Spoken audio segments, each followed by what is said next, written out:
पिछली वीडियो के अंदर हमने देखा था कि स्काई माउंटेन पर एक बहुत ही ज्यादा खतरनाक बैटल हुई थी, जहां श्याओ यान ने अपनी डी सोल का यूज करके हुन क्लैन के 2 टॉप एक्सपर्ट्स को किल कर दिया था। लेकिन फिर भी लास्ट में हुन क्लैन जेड को ले जाने में कामयाब हो जाता है और आज के इस वीडियो के अंदर श्याओ फैमिली का रियूनियन होने वाला है। तो चलिए अब वीडियो स्टार्ट करते हैं। तो वीडियो की स्टार्टिंग में आसमान में उस ब्लैक होल के गायब होते ही वहाँ सन्नाटा छा गया। गुयुआन और टॉप एक्सपर्ट्स ने गुस्से के साथ अपने दांत पीसे। इतनी कंबाइंड स्ट्रेंथ होने के बावजूद भी वे सभी हुन क्लैन को रोक नहीं पाए थे। यान, जिनका चेहरा भी गंभीर था, अब साफ हो चुका था कि हुन क्लैन ने अपनी असली ताकत सालों तक छिपा कर रखी थी। वे इतने पावरफुल हो चुके थे कि कोई भी सिंगल फैक्शन उनका सामना नहीं कर सकता था। अगर आज ये अलायंस ना बनता तो उनका हाल भी याओ, लिंग और शी क्लैन जैसा होता। गुयुआन ने धीमी आवाज में कहा, आज हम सबको पता चल गया है कि हम अकेले हुन क्लैन के सामने टिक नहीं सकते। अगर श्याओ क्लैन होता तो हुन क्लैन की हिम्मत इतनी ना होती कि वो एंशिएंट क्लैन से जेड स्नैच कर सके। श्याओ यान ने मैदान में छाई खामोशी को तोड़ते हुए पूछा, अब हमें आगे क्या करना चाहिए? सबकी नजरें गुयुआन पर टिक गईं। थोड़ी देर सोचने के बाद उन्होंने कहा कि हुन क्लैन के पास अब एंशिएंट जेड के सभी टुकड़े हैं, इसलिए वे जल्द ही एंशिएंट गॉड मैंशन की लोकेशन ढूंढ लेंगे। उनका प्लान साफ था, हुन क्लैन पर कड़ी निगरानी रखना। जैसे ही हुन क्लैन में कोई हलचल दिखे, वे चुपचाप उनके पीछे पीछे गॉड मैंशन तक पहुंचेंगे और केव पर पहुंचते ही एक वॉर होगा और इस बार वे उन्हें किसी भी हालत में जाने नहीं देंगे। वहाँ मौजूद हर एक्सपर्ट्स ने सहमति में सिर हिलाया। वे जानते थे कि ये लड़ाई अब जीने मरने की है। जो जीतेगा वही बचेगा और जो हारेगा उसका वजूद मिटा दिया जाएगा। श्याओ यान ने भी अपनी राय देते हुए कहा कि जब तक अलायंस आर्मी रुकी है, उन्हें इस मौके का फायदा उठाकर हॉल ऑफ सोल्स के सभी ब्रांच को जड़ से मिटा देना चाहिए, जो सेंट्रल प्लेन्स में हुन क्लैन के लिए स्पाई की तरह काम करते हैं। ले यिंग ने भी अग्री किया, क्योंकि उन्हें शक था कि हुन क्लैन के ओल्ड एक्सपर्ट्स को वापस लाने में इन्हीं सोल्स का हाथ था, जिन्हें हॉल ऑफ सोल्स सालों से इकट्ठा कर रहा था। इसके बाद तय हुआ कि alliance army sky mention alliance में रुकेगी और याओ लाओ को अरेंजमेंट की जिम्मेदारी दी गई। इन सबके बाद श्याओ यान का ध्यान अपनी पर्सनल लाइफ की ओर गया। उसने पीछे मुड़कर काइलिन और शुनर को देखा और धीमे से कहा, तुम दोनों मेरे साथ आओ। श्याओ यान तेजी से एक पहाड़ की ओर बढ़ा। काइलिन और शुनर के चेहरे थोड़े लाल हो गए थे। पहाड़ पर पहुंचते ही वहां पहरा दे रहे सोल्जर्स ने झुककर अलायंस चीफ को ग्रीट किया। श्याओ यान सीधे अपने पिता श्याओ जान के पास गया, जिनकी प्रोटेक्शन के लिए वहां पहरा लगा था। उसने झुककर बड़े प्यार से पूछा, पिताजी क्या आप ठीक हैं? श्याओ जान ने अपने उस बेटे को देखा जो कभी एक मामूली बच्चा था, लेकिन आज वो कॉन्टिनेंट के टॉप एक्सपर्ट्स से फाइट करने की पावर रखता है। उनकी आंखों में खुशी के आंसू आ गए। उन्होंने श्याओ यान के कंधे को थपथपाते हुए कहा, यान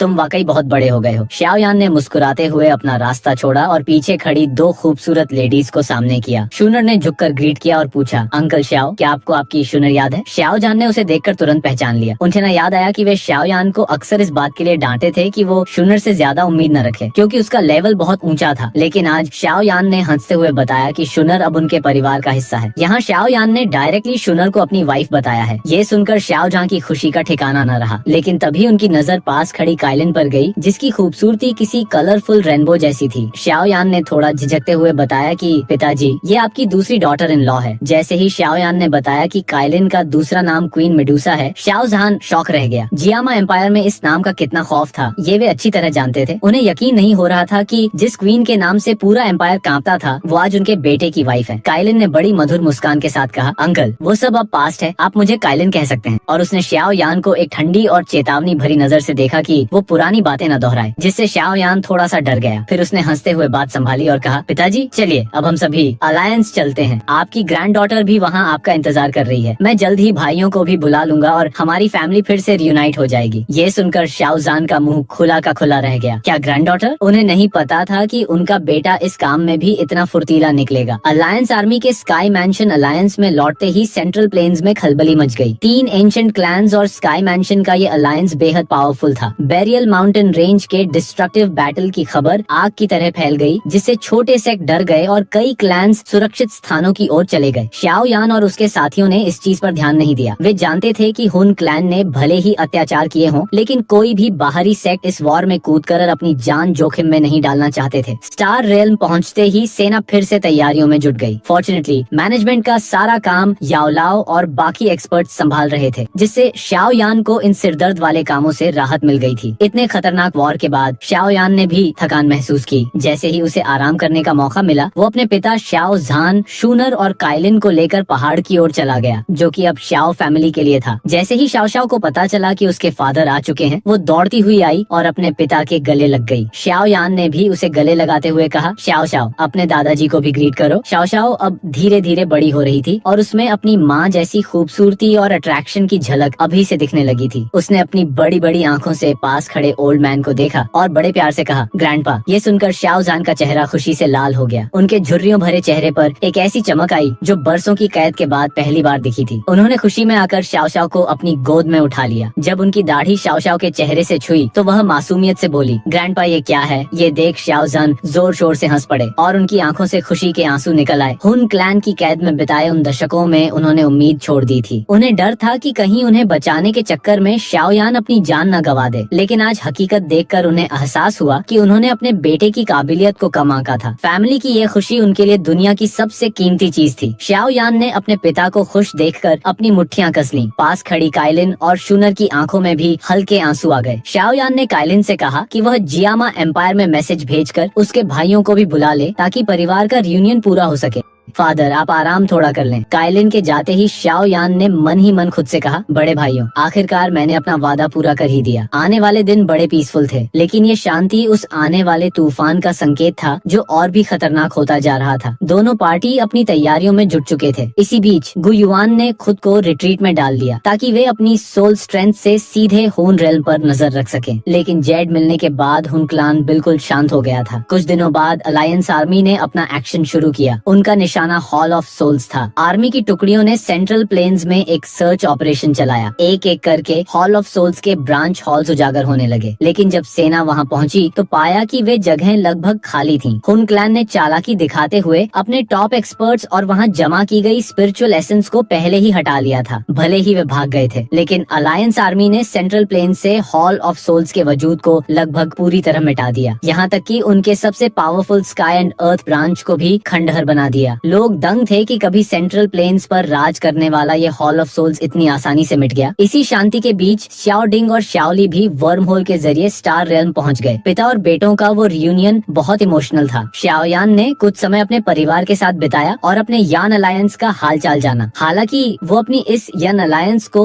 इस वॉर में नहीं झोंकना चाहता था, क्योंकि सेंट्रल प्लेन्स के मुकाबले उनकी पावर्स बहुत कम थी। फैमिली रियूनियन के बाद शाओ यान का ध्यान फिर से आने वाले खतरे की ओर गया। हुन क्लैन के पास सभी एंशिएंट गॉड जेड होना उसके मन पर बोझ की तरह था। भले ही वह डी स्टेट सोल तक पहुंच चुका था, लेकिन निहिलिटी डिवाउरिंग फ्लेम जैसे 9 स्टार डाउशेंग का सामना करने के लिए ये काफी नहीं था। उसे अपनी ताकत को और बढ़ाने की जरूरत थी। काफी सोच विचार के बाद शाओ यान ने लिटिल यी के बॉडी के अंदर सील उस 9 मिस्टीरियस गोल्डन लाइटनिंग को अपना अगला टारगेट चुना। अपनी स्पिरिचुअल स्ट्रेंथ के साथ वो अब उस एनर्जी को रिफाइन करने के काबिल हो चुका था जिसे उसने पहले कभी हाथ भी नहीं लगाया था। इसके बाद हमें हेवनली टोम्ब का सीन दिखाया जाता है। शाओ यान ने शाओ शुआन की ग्रेव के सामने खड़े होकर बड़े आदर के साथ अपना सिर झुकाकर ग्रीट किया। जब उसने अपनी नजरें ऊपर उठाई तो देखा कि उस मैदान के चारों ओर अनगिनत एनर्जी बॉडीज मंडरा रहे थे। हालांकि उनमें से कोई भी शाओ यान के 10,000 फीट के दायरे में आने की हिम्मत नहीं कर रहा था। शाओ यान ने उन सोल्स को गौर से देखा। उनमें से काफी सोल्स डाओशेंग लेवल की थी। उसने सोचा कि इनमें से कोई भी उसके एंसेस्टर शाओ शुआन के करीब भी नहीं था। अगर यहाँ कोई शाओ शुआन जैसा महान होता तो टोम्ब सोल कभी इतनी अनकंट्रोल्ड नहीं हो पाती। ये सोल बॉडी ताकतवर तो थे, लेकिन टोम्ब की लिमिटेशंस के कारण ये बाहर की दुनिया में शाओ यान की मदद नहीं कर सकते थे। शाओ यान मन ही मन मुस्कुराया। खैर, अगर भविष्य में कोई पावरफुल ओपोनेंट मिला तो उसे इस टोम्ब के भीतर खींचकर ट्रैप किया जा सकता है। फिर उसने ग्रेव के सामने बैठकर शांत लेकिन भारी आवाज में आदेश दिया, सेंटसू डाओ पहरा दो, ध्यान रहे कोई भी मुझे डिस्टर्ब न करे। दूर खड़े सेंटसू डाओ ने तुरंत झुककर हामी भरी। वो जानता था कि इस टोम्ब में उसका हाई स्टेटस केवल शाओ यान की वजह से है। अब वक्त था अपनी ताकत को एक नए लेवल पर ले जाने का। शाओ यान ने अपनी उंगलियों से कुछ स्पेशल सील्स बनाई। लिटिल यी उसके कंधे पर अपीयर हुआ और उसने बिना कहे ही अपना छोटा सा मुंह खोला। उसके भीतर से एक गोल्डन लाइट बाहर निकली। जैसे ही वो लाइट बाहर आई, पूरा आसमान गड़गड़ाहट से गूंज उठा। वो गोल्डन लाइट हवा के संपर्क में आते ही फैलने लगी और देखते ही देखते